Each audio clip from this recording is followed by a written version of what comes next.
Yes, we are. Namo Tassa Bhagavato Arahato Samma Sambuddhassa. Namo Tassa Bhagavato Arahato Samma Sambuddhassa. Namo Tassa Bhagavato Arahato Samma Sambuddhassa.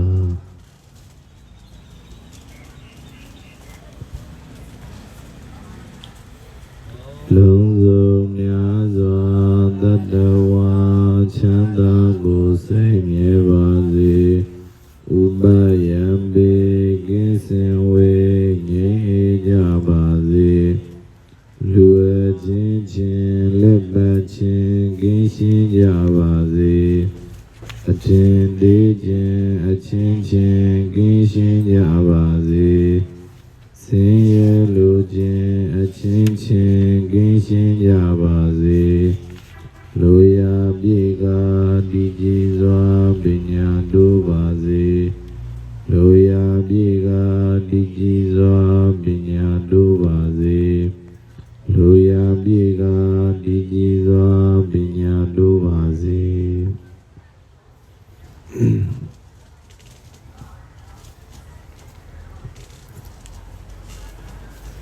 Okay, mani hali cinjau yang joya.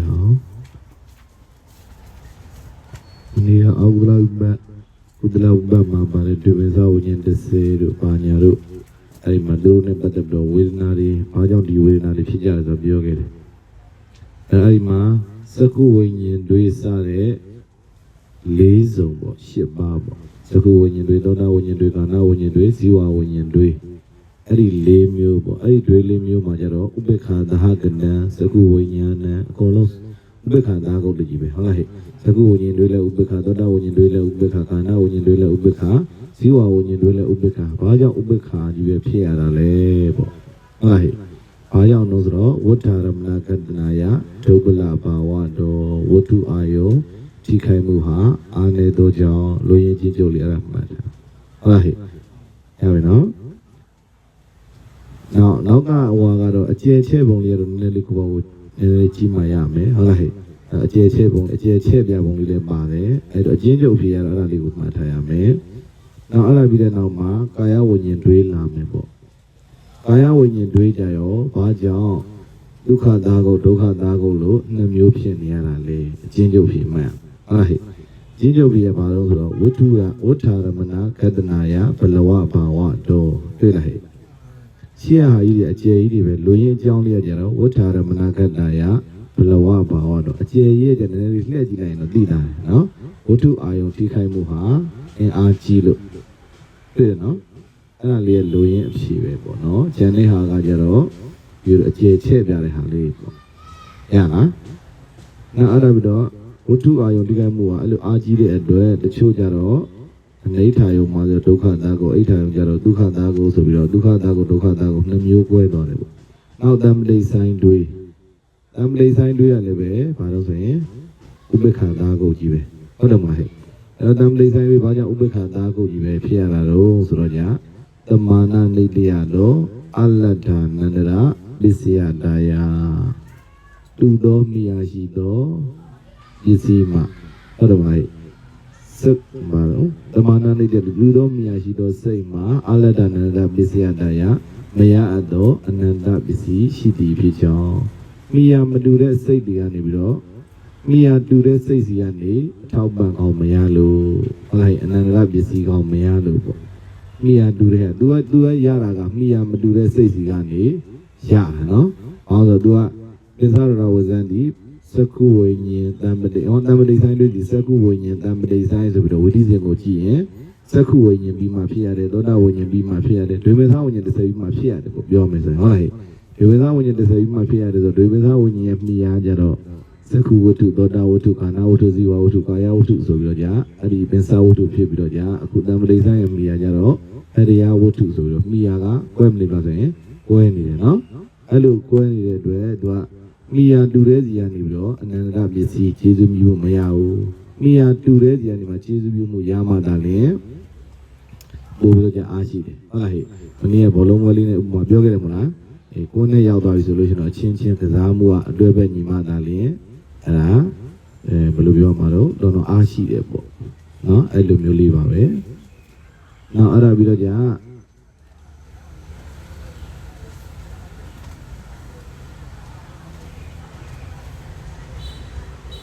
အဲ့ပြီးတော့ဆိုရင်တန်တီရဏလာမယ်နော်တန်တီရဏမှာကြတော့ကြာဗုဒ္ဓပရိယာယတော့ကုသလဝိပါကတန်တီရဏအိဋ္ဌမေဇတာရမဏိတုဒုခောပိခသာကတံဗုဒ္ဓပရိယာဆိုဆိုပြီးတဲ့ဥစ္စာရဲ့ပြောင်းမြန်ဆိုတော့ကြာတော့တမနာနေတ္တတော့အလတ္တရဲ့နေရာမှာတမနာနေတ္တတော့လတ္ထပေါ့ဒီလိုသွားမှာပေါ့နော်လူတော်မြာရှိတော့စိတ်မှလတ္တနန္ဒပစ္စယတာယရအပ်သောအနန္တပစ္စည်းရှိသောကြောင့်သူကကြတော့ကြာဘယ်လိုပြောမှာတော့အဲ့ဒီမှာကြတော့ဒုက္ခရဲ့ဒုက္ခရဲ့ဆိုပြီးနှစ်မျိုးဖြစ်နေတယ်ပေါ့နော်တဏှာထဲမှာဒုက္ခသာကတံ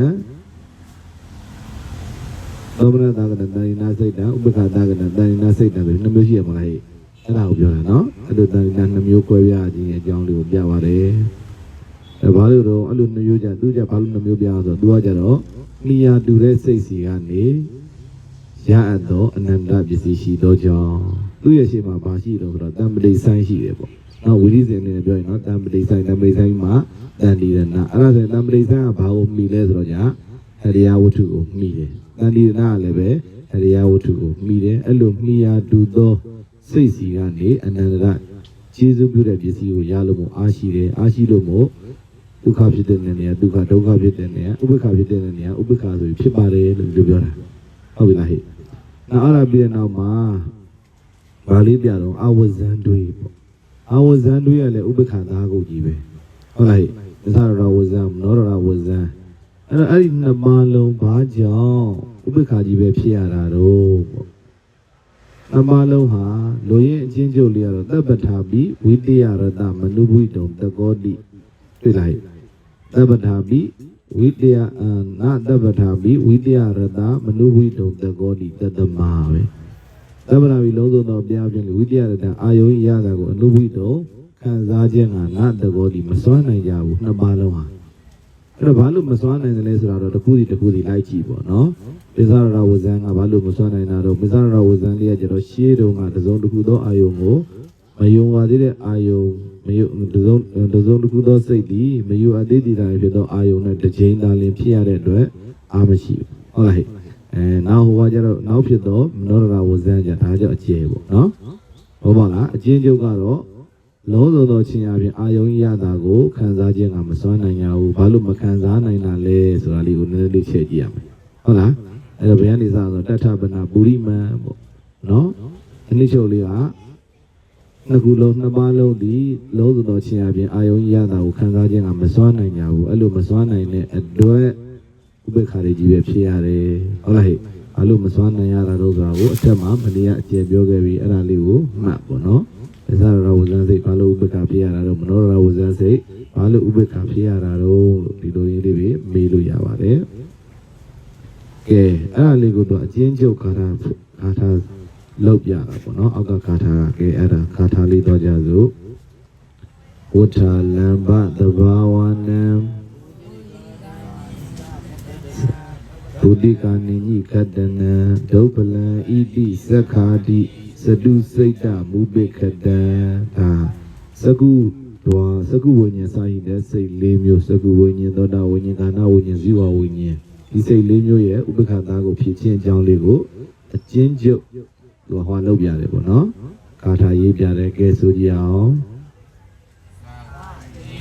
စာအကျဉ်းချုပ်က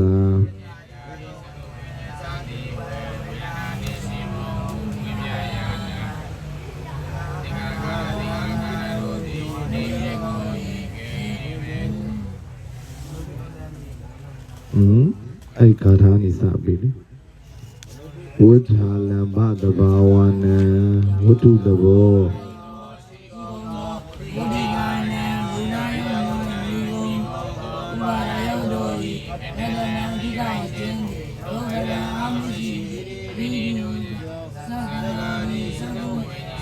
သက္ခာတိစတုစိတ်တံသကုဝိညာဉ်စာရှိသော၄ပါးသောစိတ်သည်ဥပိ္ပခံ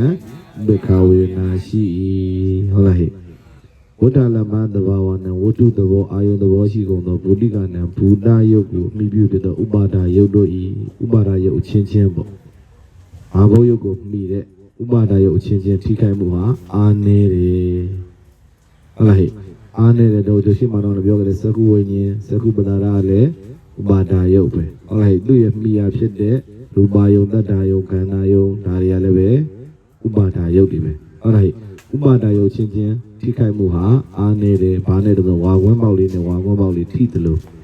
ရှင်မပြောကြတယ်မလားအဲ့ဒါလေးကိုသူလှမ်းပြီးတော့ပြောတာနော်ဘုဒ္ဓအာယုံသဘောရှိကုန်သောဘူတယုတ်တို့ရဲ့ထိခိုက်မှုဟာအာနေပါတယ်ဒါဝဲရှင်မတော်ပြကြတယ်ဝဋ္ဌာရမဏကတ္တနာယဒုဗ္ဗလဘာဝတို့နဲ့အတူတူပဲဟုတ်လားဝဋ္ထုအာယုံထိခိုက်မှုတွေဟာအာနေတဲ့အတွက်ကြောင့်အဲ့ဒါတော့စက္ခုစာရှိသော၄ပါးသောစိတ်ဟာဥပိ္ပခာသာကုတ်ပဲဖြစ်ရပါတယ်ဟုတ်ပြီနော်နောက်တစ်ခုပါလို့ဆိုရင်ကာယနေတယဖုဒ္ဓဘာဘူတာနံဂတ္တနာယတုဘလဝတ္တာနဝိညာဏံကာယိကံမေဇဝေဒနံဆိုကာယပတရာဤမိယာဘူတယုဖုဒ္ဓဘာယုဟူသောဘူတယုတို့ဤဘနာယတုထိခိုက်ခြင်းဤကာဘလဝတ္တာအာရှိတိအဖြစ်ကြောင့်ကာယိကံကာယပတရာ၌ဖြစ်သောဝိညာဏံကာယဝိညာဉ်သည်မေဇဝေဒနာဥပေက္ခဝေဒနာရှိသည်နာမဟုတ်အဲ့တော့ဧကမေဇဝေကာယဘူလတ္တနာဒုဘလဝတ္တာပြောကြပါဝေဒနာလို့ဆိုရင်ဥပေက္ခဝေဒနာဒီမှာဝတ္ထုအာယုထိခိုက်မှုဟာသူကအင်အားကြီးတော့ကြောင့်ဝဋ္ဌရမဏကတ္တရာဘလဝဘာဝတော်ဟောအနိဋ္ဌေဒုက္ခသာကုအိဋ္ဌေဒုက္ခသာကုနော်ကာယဖုဒ္ဓဘဗုဒ္ဓနာကတ္တနာယတုဘလဝတ္တာနာဝိညာဏံဝိညာဉ်ဟာဘာမဟုတ်ဘူးတော့မေဇဝေဒနာဆိုဥပေက္ခဝေဒနာတော့မဟုတ်ဘူးလို့ပြောတာသူကဥပေက္ခဝေဒနာမဟုတ်ဘူးလေဒုက္ခသာကုဆိုလို့ဒုက္ခသာကနာကာယဝိညာဏဒုက္ခသာကုနဲ့ဒုက္ခသာကုဖြစ်တာပြောတာဟုတ်တယ်မလားဒုက္ခသာကုနဲ့ဒုက္ခသာကုအဲ့တော့ကဒုက္ခသာကုဒုက္ခသာကုအကုသလဝိပတ်ဆိုရင်ဒုက္ခသာကုကုသလဝိပတ်ဆိုရင်ဒုက္ခသာကုဒီလိုဖြစ်တယ်ဒါပြောတာဒါကိုပဲဘာလို့အဲ့လိုဖြစ်ရအောင်ဆိုဝဋ္ဌရမဏကတ္တနာယဘလဝဘာဝတော့ဒါကိုကာယနိတ္တဖုဒ္ဓဘဗုဒ္ဓနာကတ္တနာယဘလဝတ္တာလူလူပဲတော့ရှိရတယ်နော်နောက်ပါတော့ကာယိကံမေဇဝေဒနာဥပ္ပခဝေဒနာရှိသည်နာမဟုတ်နောက်တမာနနိတ္တယတော့ဆိုတမာနနိတ္တယတော့ယတမနတ္ထာနန္ဒရပိစေယောတတမဒုဗ္ဗလမာရမေသောပိခံတံပဋိစ္စနံသာတံပဋိဆိုင်လေးရဲ့ဒါတော့ဥပ္ပခသာကုဖြစ်ရခြင်းအကြောင်းလေးကိုပြမယ်ကဲဆိုရအောင်ယတမအကျင့်ကြောင့်တမာနနိတ္တယတော့လူသောမိယာရှိသောနန္ဒရပိစေယောနန္ဒရပစ္စည်းသည်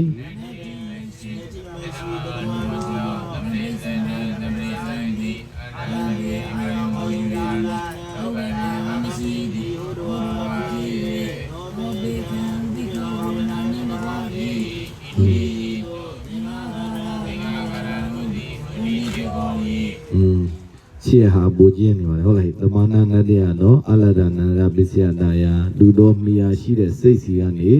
မရအပ်တော့အနန္တပစ္စည်းရှိတော့ကြောင့်လူတို့အတူတူပဲပေါ့သူကတော့ကာထာလေးနဲ့ပြတယ်ပေါ့ဒါပဲတမာနနိတ္တယတော့ယတမတမာနမိယာရှိတဲ့စီကနေပြီးတော့နတ္ထအနန္တပစ္စည်းရောအနန္တပစ္စည်းထောက်ပံ့မှုမရှိဘူးတတမထို့ကြောင့်ဒုဗ္ဗလံအာလံပိအာယုန်ထိခိုက်မှုမှာဒုဗ္ဗလံအာနေတယ်ဒါကြောင့်မလို့သောပိခံဥပ္ပခါလေးတာဖြစ်ရတယ်ပေါ့ဟုတ်လားအဲ့တော့ရှင်းမှလည်းအချင်းကျုပ်လေးကိုမခိုင်းရတယ်မလားအချင်းကျုပ်လေးပါတယ်ဆိုရင်တမာနနိတ္တယတော့အလတ္တနန္ဒရပစ္စယတာယတူသောမိယာရှိတဲ့စိတ်ထံကနေမရအပ်သောအနန္တပစ္စည်းရှိသောကြောင့်ဟုတ်လားအဲ့ဒါလေးကိုပဲမှတ်ခဲ့ပါ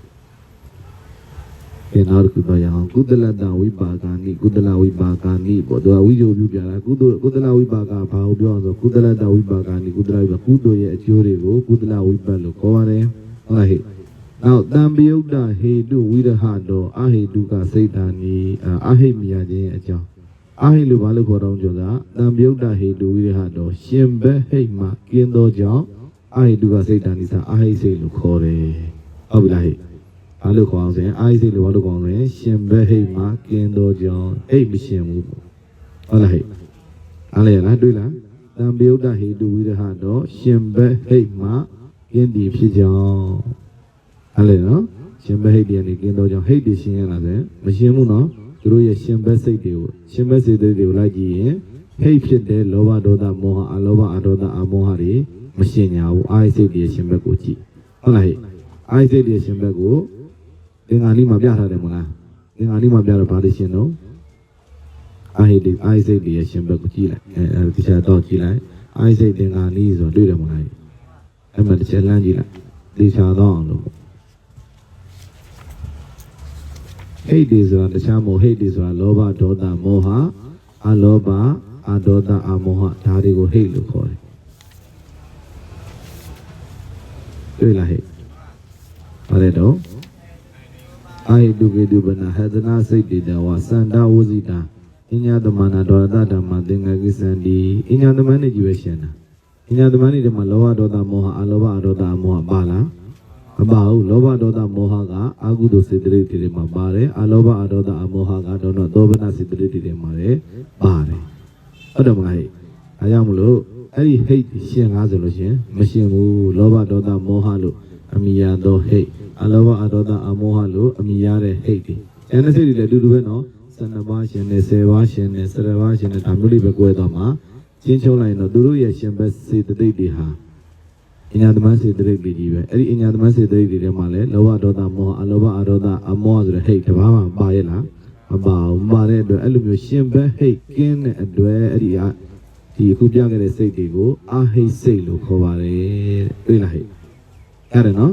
အာဟိစိတ်လို့ခေါ်တယ်အဲ့ဒီအာဟိစိတ်ကိုခေါ်ခြင်းအကြောင်းကိုရေးခဲ့ပါဆိုရင်တံပြုတ်တဟိတုဝိရဟတော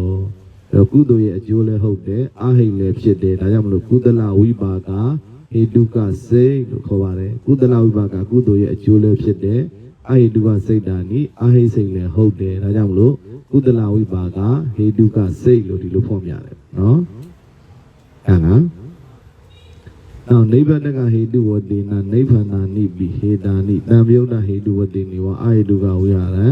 လဗန္တိနိဗ္ဗာန်ကဟေတုဝတိနာနိဗ္ဗာန်လေးလည်းသမာဟိဟုတ်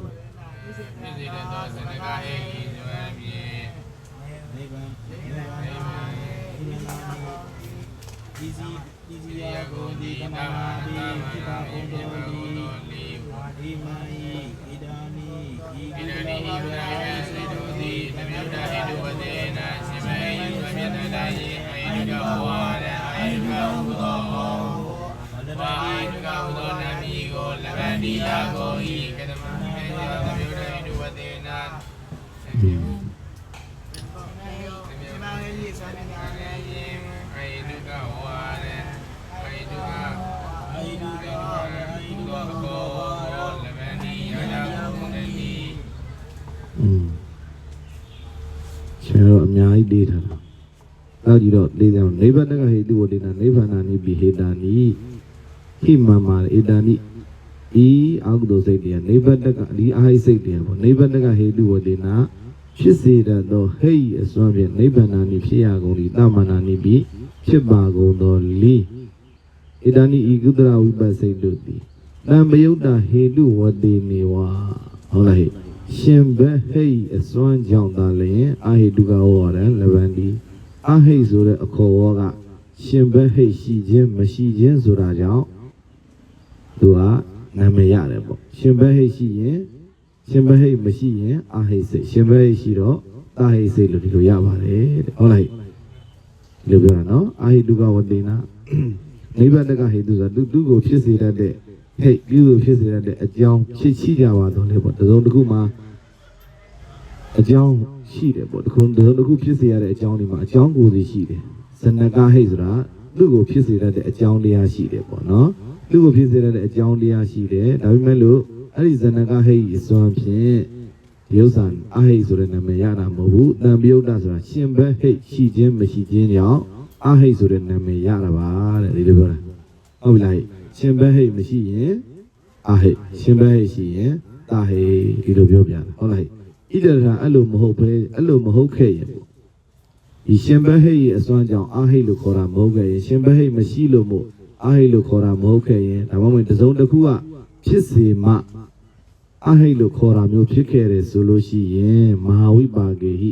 မဟာဝိပတ်စိတ်တို့နဲ့ဒီလိုပြောနော်မဟာဝိပါကေမဟာဝိပတ်စိတ်တို့နဲ့ဘာလဲတော့ဣမေတံဤကုသလဝိပတ်စိတ်တို့နာနတ္တတံဘဝနာနတ္တတံဘဝတို့ဒုကုန်ဒီအဖြစ်မဖြစ်တင်ခြင်းကြောင့်အထူးတော်ဘူးဖြစ်သွားမှာပေါ့တဲ့ဟုတ်လားဟဲ့တစုံတစ်ခုကဖြစ်စေလို့မို့ဟိတ်လို့ခေါ်တယ်ဆိုလို့ရှိရင်တစုံတစ်ခုသောအကြောင်းเนี่ยတော့ဖြစ်စေတယ်ဒါကိုဇဏကဟိတ်လို့ခေါ်တာပေါ့နော်ဇဏကဟိတ်လို့ဆိုတာဖြစ်စေတဲ့အကြောင်းကြောင့်ဖြစ်တယ်အာဟိတ်လို့ခေါ်တယ်တာဟိတ်လို့ခေါ်တယ်ဆိုလို့ရှိရင်အဲဆိုလို့ရှိရင်အကြောင်းကိုယ်စီကဖြစ်စေရတာဖြစ်လို့မို့သူ့ကိုလည်းဟိတ်လို့ခေါ်တယ်ဟိုဘက်ကတာဟိတ်လို့ခေါ်တယ်ဟိုဘက်လာမဲ့မဟာဥပ္ပစိတ်တွေကိုလည်းတာဟိတ်ဥပ္ပလို့ခေါ်တာပဲမလားအဲ့လိုမျိုးအဲ့ဒါဆိုရင်အဲ့ဒီနှစ်ခုကမထူးတော့ဘူးလို့ဖြစ်သွားမှာပေါ့ဟုတ်လားအဲကြောင့်မို့တန်ပြုတ်ရှိခြင်းမရှိခြင်းဟောရှင်ဘဟိတ်မရှိခြင်းနဲ့ပဲခွဲလိုက်တယ်ရှင်ဘဟိတ်ရှိရင်တာဟိတ်ဖြစ်ပြီးတော့ရှင်ဘဟိတ်မရှိရင်အာဟိတ်ဖြစ်နေယူလိုက်ပါဒါကြောင့်မလို့သူတို့ကထူးတယ်ပေါ့ဒီစုံတစ်ခုကဖြစ်စေလို့မို့တာဟိတ်ဟိတ်အာဟိတ်တာဟိတ်လို့ဒီလိုယူတယ်ဆိုလို့ရှိရင်တော့ဒီမဟာဝိပဿစိတ်တွေနဲ့သိပြီးတော့ထူးမှာမဟုတ်တော့ဒီဝိပဿတွေဒီလိုပြောတာနော်အားရောလေလားကိမနိတ္တကာရဏံတဲ့အကြောင်းကဘာမျိုးလဲပေါ့ဣဒေဝအကုသလဝိပါကဓမ္မနေအကုသလဝိပါယိနိခောဤအစုံ၌အာဟိတုကကေနံအာဟိတုကတတ္တာကိုနာကနံမပြုအပ်သည်အကုသလဝိပါကရဲ့အစုံမှာအာဟိတုကတတ္တာမထည့်ထားဘူးကုသလဝိပါရဲ့အစုံမှာအာဟိတုကထည့်ထားတယ်မလားဟိဣမာနိအထပိဣမာနိတတ္တပိအကုသလဝိပါကစိတ်တဏိနာမရှေ့မှာတော့အာကုသလဝိပါကိုပြတော့ဣမာနိတတ္တပိအာကုသလဝိပါကစိတ်တဏိနာမအာကုသလဝိပါရဲ့ဏိဂုံးကိုပြတော့ဣမာနိအထပိကုသလဝိပါကဟေတုကစိတ်တဏိနာမဆိုအာဟိတုကလေးထည့်ပြတယ်မလားဟဲ့တွေ့တယ်နော်အဲ့မှာအာကုသလဝိပါတော့အာဟိတုကတတ္တထည့်မပြဘဲနဲ့ကုသလဝိပါကြမှာအာဟိတုကတတ္တထည့်ပြခြင်းအကြောင်းလေးကိုသူကမေးနေတာဟုတ်လားကေမနိထံကရအကြောင်းကဘာလဲတဲ့ယထာဣတိဝအာကုသလဝိပါကနိဂမနိအာကုသလဝိပါအစုံဏိဂုံးမှာကျတော့အာဟိတုကကဏ္ဍနာကတံအာဟိတုကတတ္တကိုထူးပြီးတော့မဆိုတာတော့ဆိုရပါလားမကြည့်လိုက်အောင်ဗျာပိစာရဘာဝတော်လူရင်းကဗျာပိစာရဤမရှိခြင်းကြောင့်ဝါဧကံအနေကံမဟုတ်ဧကံဖြစ်သည့်ဖြစ်ကြောင်းဒီလိုလေးဖြစ်ပြပါတယ်ဘာလို့ဆိုတော့ဒါတွေကနားလည်ဖို့ကဗျာပိစာရဆိုတော့မလိုတဲ့အနက်တွေနောက်ကြရင်လာလိမ့်မယ်ပေါ့တန်ဖိုးဗျာပိစာရဆိုတော့ဒီမှာတော့မပြထားဘူးเนาะတော့ဗျာပိစာရဆိုတာကတော့ဘယ်လိုပြောမှမကြောက်တော့မသိတော့ရှင်များတို့နားလည်မယ်ဆိုတဲ့လုံးနဲ့เนาะတန်ဖိုးကဗျာပိစာရဆိုတဲ့သဘောတရားလေးတွေရှိတယ်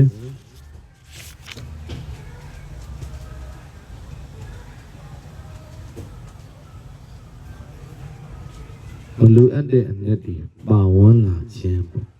နော်မလိုအပ်တဲ့အနက်တွေပါဝင်လာခြင်းရှိပြီဆိုလို့ရှိရင်အထူးပြုရတယ်ဟုတ်လားယာဝိစာရဘာဝဒီမှာကျတော့မလိုအပ်တဲ့အနက်တွေပါဝင်လာကြအကြောင်းမရှိဘူးအာကုသလဝိပန်လို့ခေါ်ရရင်တာဟိအာဟိကိုရအောင်မရှိတော့ဘူးဟုတ်လားအဲ့တော့ဟိုမှာကျတော့じゃအာဟိတုကလို့ထူးမပြဘူးဆိုလို့ရှိရင်ဟိုဘက်ကမဟာဝိပတ်တွေနဲ့ရောသွားနိုင်တယ်ဟုတ်လားမဟာဝိပတ်ကလည်းကုသလဝိပတ်ဆိုတယ်မလားမဟာဝိပတ်တွေကလည်းကုသလဝိပတ်ပဲဒီအာဟိကုသလဝိပတ်ကလည်းကုသလဝိပတ်ပဲဟုတ်ပြီလားအဲ့တော့ तू ကမလိုအပ်တဲ့အနက်တွေရောသွားနိုင်တယ်အာကုသလဝိပတ်မှာကျတော့အာဟိတုကတတ္တမထည့်ရင်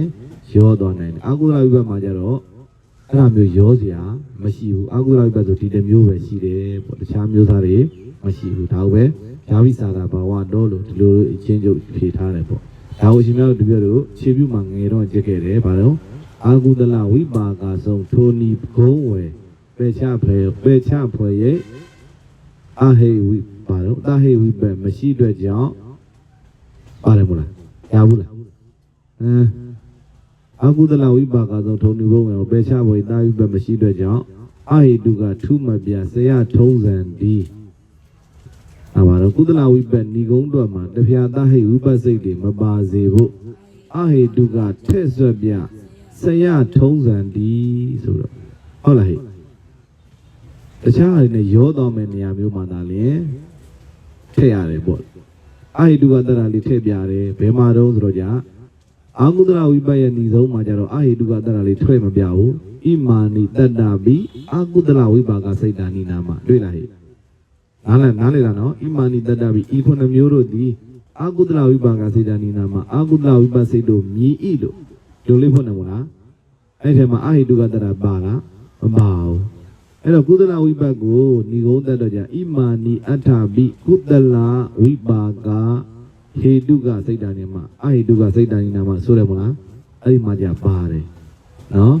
အဲ့တော့ကုသလဝိပတ်ရဲ့အဆုံးမှာじゃပါပြီးတော့အကုသလဝိပတ်ရဲ့အဆုံးမှာじゃဘာကြောင့်မထည့်တာလဲလို့သူကမေးတာ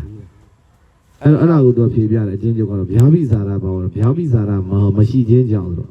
မလိုအပ်တဲ့အနက်တွေမပါဝင်လို့ပဲဟုတ်လားဟဲ့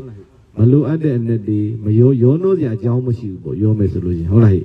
အဲ့တော့မလိုအပ်တဲ့အနက်တွေပါဝင်လာခြင်းကိုဗျာပိစာရလို့ဒီလိုခေါ်ပါတယ်အဲ့လိုမျိုးမလိုအပ်တဲ့အနက်တွေပါဝင်လာခြင်းမျိုးဒီမှာမရှိဘူးပေါ့ဝါအနေကံမဟုတ်ဧကံဖြစ်ခြင်းကြောင့်အာကုသိုလ်ဆိုတာတစ်မျိုးပဲရှိတယ်အာကုသလဝိပတ်ဆိုတာတစ်မျိုးပဲရှိတယ်ဒါမှမဟုတ်ကြောင့်မလို့အာကုသလဝိပါကလို့ထည့်အာဟိတုတာဟိတုကအာဟိတုကလို့ထည့်ပြီးတော့ကြာဆိုစရာမလိုတော့ဘူးပေါ့ပြောကြတာနော်အေးဒီဥစ္စာလေးတော့အဲ့တော့အဖေကဒီတိုင်းလေးပဲပြောဗျာပိစာရမရှိခြင်းကြောင့်ဝါအနေကံမဟုတ်ဧကံဖြစ်ခြင်းကြောင့်ဘာပြောချင်တာတော့ဆိုတော့ကြာဒီအာကုသလဝိပတ်ကဧကံတစ်မျိုးပဲရှိတယ်ပေါ့ပြောမယ်ဆိုလို့ရှိရင်ဟုတ်လားဟဲ့အာကုသလဝိပတ်ကတစ်မျိုးပဲရှိတယ်အာဟိကုသလဝိပတ်တာဟိကုသလဝိပတ်ဆိုပြီးတော့ကွဲပြားစရာမရှိဘူးအာဟိအာကုသလဝိပတ်တာဟိအာကုသလဝိပတ်ဆိုပြီးတော့ရောစရာမရှိဘူးဟုတ်လားဟဲ့ဒါကိုဗျာပိစာရပါတော့ဗျာပိစာရမရှိခြင်းကြောင့်လို့ဆိုထားပါတယ်နားလည်လားဟဲ့အဲ့တော့တတိဟိတံဘဝေဗျာပိစာရိစာတိဝိတေတနံတတ္တကံတိယဝိတေတနာထဲ့ဆိုတယ်ထူးခြားခြားတစ်ခုထဲ့ဆိုတယ်ဆိုတာလဲတံဘဝအခုတခုလိုအနက်တွေအများကြီးတံဘဝတွေဖြစ်တဲ့အခါဗျာပိစာရဆိုမလိုအပ်တဲ့အနက်တွေပါဝင်လာတဲ့အခါမျိုးမှသာလင်ထဲ့မှအဆင်ပြေတယ်ဒါကြောင့်မလို့အာကုသလဝိပတ်ရဲ့အဆုံးမှာကတော့အာဟိတုကတတ္တာကိုထဲ့မပြဘူးကုသလဝိပတ်ရဲ့အဆုံးမှာကျတော့အာဟိတုကတတ္တာကိုထဲ့ပြတယ်ရောစရာရှိလို့ထဲ့ပြတာဟုတ်ပြီလားဟဲ့အာကုသလဝိပတ်မှာကျရောစရာမရှိဘူးအာကုသလဝိပတ်ကတစ်မျိုးပဲရှိတယ်ပေါ့အနေကံမဟုတ်ဧကံတစ်မျိုးသာရှိလို့မို့အာဟိတုကတတ္တာထဲ့မပြပါဒီလိုပေါ့ဟုတ်ပြီလားဒါကိုတို့အခြေပြုစကားနဲ့ပဲကတ်မှန်းလိုက်ရပါတယ်ဒီဥစ္စာကိုနားမလဲဟုတ်လားဒီမှာအာကုသလဝိပါကဆုံးဒိုနီကုံဝယ်ပဲချဖယ်ရိတ်တာဟိဝိပတ်မရှိတော့ကြောင်းအာဟိတုကထူးမပြတတ္ထထုံးစံဒီကုသလဝိပတ်ဏီကုံတော့မှာတပြာတာဟိဝိပတ်စိတ်တွေမပါစေဖို့အာဟိတုကထက်ဆွပြဆရာသုံးဟန်ဒီလည်းဘာလားမသိဟုတ်လားအဲ့လိုမျိုးတော့ရဘူးတာပဲเนาะအဲ့ဒီဥစ္စာလေးကိုပြောတာပါပဲเนาะအဲ့တော့ဒီကကြောတိုင်းဆိုရင်ဘာကြောင့်မထဲပါသနည်းဆိုဗျာပိစာရမရှိခြင်းကြောင့်တွေ့တယ်နော်ဗျာပိစာရဘာဗျာပိစာရမရှိခြင်းကြောင့်ဆိုလိုတာပါဆိုတော့အနေကံမဟုတ်ဧကံဖြစ်သည်အဖြစ်ကြောင့်တွေ့လားဟဲ့တစ်မျိုးပဲရှိလို့ပေါ့နားလည်အောင်ပြောရင်ဟုတ်လားဟဲ့အာကုသလဝိပတ်ဆိုဘယ်နှမျိုးရှိတော့တစ်မျိုးပဲရှိလို့အာဟိတာဟိဒီကွဲပြားမှုမရှိဘူးမရှိတော့ကြအာဟိတုကရဲ့တာဟိတုကရဲ့ခွဲပြီးတော့ကြရေးစရာမလိုပြောလိုက်တဲ့ဒီပိုင်းနဲ့တိတာတယ်ပေါ့ဒီလိုပြောတာဟုတ်ပြီလားဒီအောက်ကတွေကဖက်လေငါဖက်ပဲရှိမှရှင်များတို့လည်းနားလည်မှာမို့ကဲကြော်ထလိုက်ကွာအဲ့ဒါလေးဟိုဘက်နော်ပြောတော့ဘူးနော်ဖက်လေငါဖက်ပဲရှိမှအဲ့တော့ဒါလေးကိုတော့မှတော့ပြောအာဟိတုကတတ္တာဘာကြောင့်မဆဲတာတော့အာကုသလဝိပတ်ဆုံးတဲ့အာဟိတုကတတ္တာဘဲကြောင့်မထည့်ပါနဲ့ဆိုရင်လူရင်ကြောင်ပြောခဲ့ပါလေဆိုရင်ဗျာပိစာရဘာဝတော့တွေ့လားဟဲ့ဗျာပိစာရမရှိခြင်းကြောင့်ဝါအနေကံမဟုတ်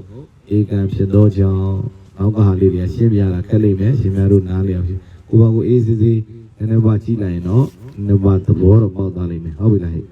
ကဲလောက်လေးနဲ့တော့ထားရအောင်ဒီနေ့တော့